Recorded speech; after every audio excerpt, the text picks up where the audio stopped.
State of the Union with Candy Crowley coming up right here at the top of the hour. Republican presidential candidate Ron Paul is on their show today. Candy's joining us live with a preview. Hi, Candy. Hey, Christy. Good morning. Good morning. So I'm wondering, why is Paul skipping Florida this weekend to be in Maine, and what is he gaining in order to do so? He's gaining some time, and he's gaining a leg up in Maine. Listen, Florida is winner take all, so whoever wins Florida statewide is taking 50 delegates toward winning the nomination. Ron Paul doesn't have the money to compete with Romney, doesn't have the money to compete with Gingrich, was not going to win the state of Florida. He looked at it as wasted time. Why Maine? Maine has caucuses, and that's where you're going to see Ron Paul point his attention towards these caucus states. Colorado, that's where Ron Paul will be on Florida primary day. Because in those caucuses, which require a time commitment from voters, you go into a caucus and you talk politics. It's not as simple as pulling the lever. So Ron Paul is betting that in those caucuses, he can pick up delegates because he has, one could certainly argue, some of the most passionate, devoted followers, the kinds of people who do show up and spend some time, invest some time in a caucus. So that's where he thinks his best chances are. So he gains a little leg up in Maine while everybody's down in Florida, and he looks ahead to those other caucus states to try to pick up delegates in the way that he thinks best suits the kind of voters that have been flocking to the Paul campaign. All right. Florida, the tiebreaker, could give Romney a second win or establish Gingrich as more than a one-state wonder or cause Santorum and Paul to recalculate. Today, life after the Sunshine State. There's a lot of enthusiasm for the cause of liberty, isn't that right? Politics with presidential candidate Ron Paul. A primary preview with Florida Governor Rick Scott. Plus, working with the president, or not, with Senate Republican leader Mitch McConnell. And then, wooing the Latina vote with Los Angeles Mayor Antonio Villaraigosa and former Commerce Secretary Carlos Gutierrez. I'm Candy Crowley. And this is State of the Union.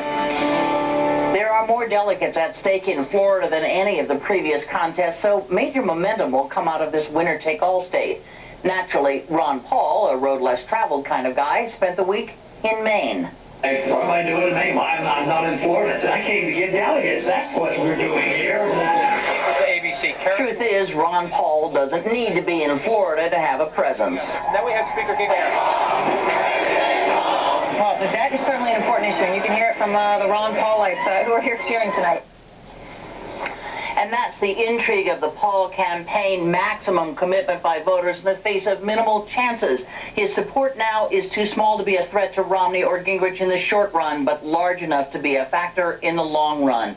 And if Ron Paul shouldn't win, what's the price for his support? The Texas congressman joins me now from his home state. Thank you, Congressman. I just want to take a look at your strategy at this point, which is to go to these caucus states where we know your passionate supporters will show up and spend a nighttime talking politics. Where do you see a state where you can really break through and come in first? Well, you know, after spending 2 days plus up in Maine, I was very encouraged. The turnouts were fantastic. Usually overflow crowds, tremendous enthusiasm. The other candidates aren't paying much attention. The interest was phenomenal. I think that's a real good place for us to break through. So you think you could possibly win in Maine when that caucus comes up?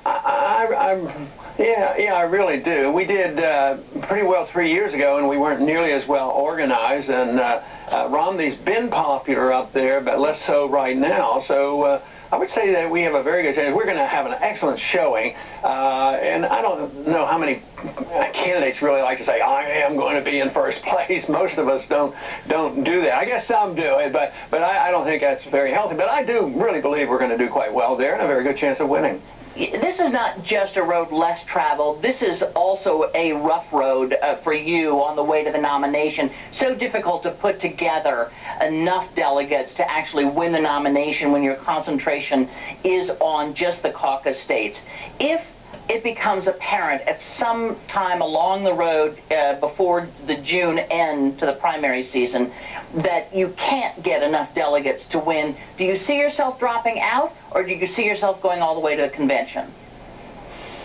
No, I think we'll continue, and it is a rough road, but the rough road isn't, presenting our case. The rough road is competing with, establishment money, the big money. When you talk about not a million or two, and we can raise those millions, but we can't compete with tens of millions of dollars for each individual state, and that's what came up in Florida. You need a lot of money, so it's a money game, and I think that's one of the things that frustrates a lot of people.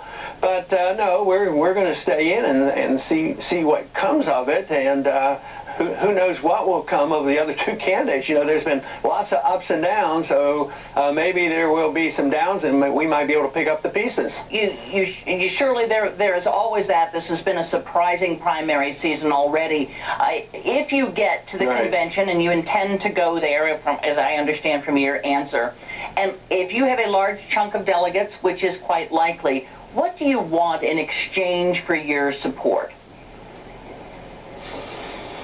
I really have never thought that through. I don't have a list. If you do A, B, and C, you're going to give support. I don't think people quite understand that I don't control things. I deliver a message. It gets people enthusiastic. But if I leave the fold and say, well, now that we have these, I'm going to deliver these votes. Well, we don't even think in those terms, and I don't think the people that have supported our cause think that way either.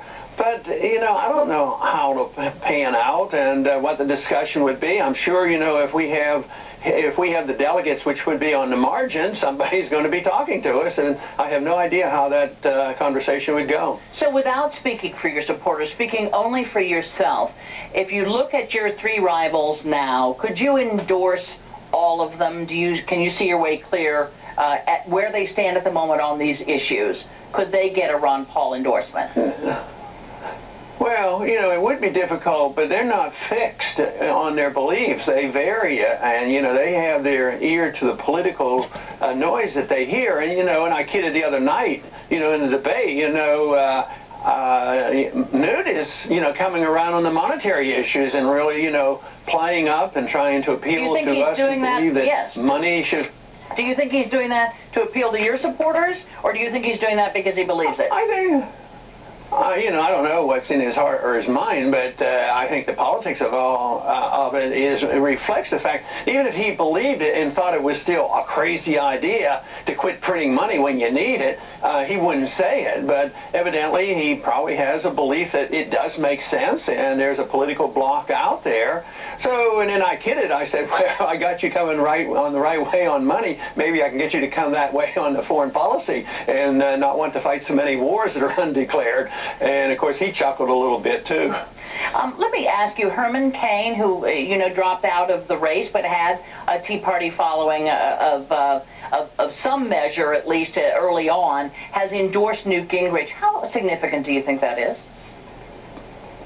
Probably not too much. I think sometimes, we were identified with the beginning of the Tea Party, and yet the Tea Party is not a Tea Party. I mean, it's all over the place, and everybody's claiming they're Tea Party. How somebody like Newt Gingrich, who's been in politics all the years and the insider, and claim that he's leading the Tea Party movement, that's, to me, a little strange. But there is no one movement in the Tea Party. It actually started during our campaign 4 years ago. But it represents a significant number of people who are frustrated with the process, as well as Occupy Wall Street. See, I talk to those people as well and try to bring them together because it's the frustration level that is so high. And I think that's one of the things that has energized our campaign, because our meetings and rallies that we have are made up of Democrats and independents and frustrated Republicans and new voters. Everybody knows about the new voters coming in that are enthusiastic and aren't very pleased with what they're offered by the other candidates. Congressman, I want to ask you to stand by for us a minute. Coming up, policy with Ron Paul, including his reaction to President Obama's strategy on Iran. Let there be no doubt. America is determined to prevent Iran from getting a nuclear weapon, and I will take no options off the table to achieve that goal. We are back with Congressman and Republican presidential candidate Ron Paul. Congressman, you heard going into our break the president saying he would take nothing off the table when it comes to Iran, which is code for, of course, I'll use military force if I have to. He got a rousing bipartisan applause for that. After Iraq, after Afghanistan, 2 wars that all the polls show Americans are tired of, does that surprise you that he got such a warm ovation for that statement? Well, I think they applaud the goal. I mean, that would be my goal, too. I don't want them to have a nuclear weapon. It's just the approach. I mean, if you just say that I'm ready to invade and commit an act of aggression and go in and take over that country, if nothing is off the table, when they say nothing is off the table, they're even talking about nuclear first strike. So I always think that the biggest danger is our overreaction. But if the people hear that in context, that there's other ways to do it, if people understood what sanctions meant and that maybe dealing with them in a different fashion, they take one thing off the table, and that is talking to them. And so I would think that if they understood that sanctions literally enhances the power of the Ayatollahs and undermines the Iranian people, because I have contacts with some of the Iranian people and Iranian Americans, and they like what I say and they don't like this idea of the aggressive approach because it brings out the strong nationalism, just as 9/11 brought us our people together in a nationalistic way, and this is what happens over there. So he needs to add something to it. But he's already taken off the table, and too many of the Republican candidates, they take it off the table that you can't even talk to them. But my argument is that when the Soviets had 30,000 of these, we didn't take talking to them off the table, or even the Chinese. We started talking to them and started trading with them, and the results were much better. So I think unfortunately they have taken something off the table, and we ought to reassess this aggressive approach to them. If you became President of the United States, who would be your Secretary of Defense? I haven't thought that through. I'm sure there are plenty that I could consider, but I haven't been in the mood to start picking and naming individuals. Let me move you to the state of the economy. The president got his chance to talk to the American people and give his version of what the State of the Union is. When you look at the economy, had you been at that podium on Tuesday night, how would you have described the state of the economy?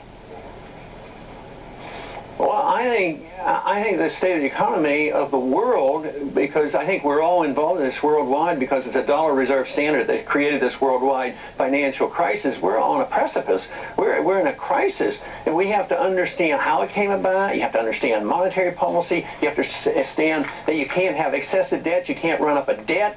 And this is the crisis. It's too much government, too much involvement, and that you have to cut back. But the answers aren't all that complicated either. If you do the right things, we could work our way out of this. But if we continue to do what we're doing, by the leadership of both parties over these last 4 years, is more spending and printing money and bailing out people, believe me, we're going to go over the cliff. And I think that's what we have to work to try to prevent. So the economy is in shambles, but we can correct it by just sound economic policies, which are not complicated. And let me turn you to another domestic policy issue, and that is you had been raising money lately on your website on the notion of ending the TSA. And most people know those as the guards at the airport that pat you down and go through your stuff. Your son obviously had a run-in with some TSA folks when he was trying to get on a plane. If you got rid of the TSA, what would you put in its place? Well, it shouldn't be government. The people who protect very dangerous chemical plants, they're private sources. They have their police guards, they have their fences, and they have their security, and they do a very good job. The assumption that the government has to do this is the wrong assumption. I voted against the Department of Homeland Security and the TSA, and it's a bureaucratic monster. It totally voids the concept of the Fourth Amendment. Searches and prodding and poking, with no permission, and they trap us into it. There's no way you can travel if you don't do it. So I've said, when you look at some of these pictures of protruding groin areas and breast areas and all this, and old women having to take their clothes off. If we as a people are so complacent that we can look at that and say, oh, it's okay, they're making us safe, it doesn't make us safe. It undermines our liberties and is a much better way of giving us security at the airports than accepting the bureaucrats and the politicians in Washington. That is totally unacceptable from my viewpoint. Congressman Ron Paul, thank you for joining us today. We will see you along down the road.